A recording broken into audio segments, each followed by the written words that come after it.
ایک طالب علم خوف خدا رکھنے والے کسی استاد کا شاگرد تھا جو بعد میں کسی درسگاہ میں استاد بن گیا۔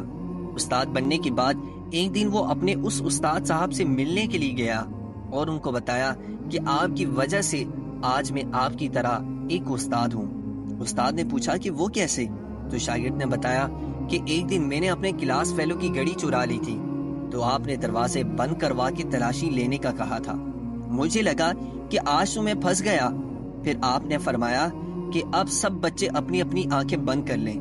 پھر آپ نے سب بچوں کی تلاشی لی اور ان کی ابھی آنکھیں بند ہی تھی۔ پھر میری باری آئی تو آپ نے گھڑی میری جیب سے نکال لی اور پھر میرے بعد والوں کی بھی تلاشی لی۔ تب میں نے عزت نفس اور زندگی کا سبق سیکھ لیا۔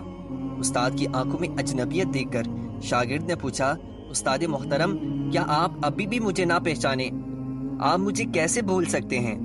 تو استاد نے جواب دیا، بیٹا، اس کی وجہ یہ ہے کہ میں نے بھی اپنی آنکھیں بند کر رکھی تھی، اس وجہ سے میں نہیں جانتا کہ میرے کس شاگرد کی جیب سے وہ چرائی ہوئی گھڑی نکلی تھی۔ پیارے دوستوں، ہر شخص خواہ کسی بھی منصب پر ہو، اسے چاہیے کہ وہ اپنے ماتحتوں کے عزت نفس کا خاص خیال رکھیں تاکہ بعد میں وہ آپ کو اچھے الفاظ کے ساتھ یاد کریں۔ اگر آپ کو ہماری ویڈیو اچھی لگی ہے تو اسے لائک کیجیے، سبسکرائب کیجیے اور اسے دوسروں کے ساتھ شیئر کیجیے۔ جزاک اللہ خیرہ۔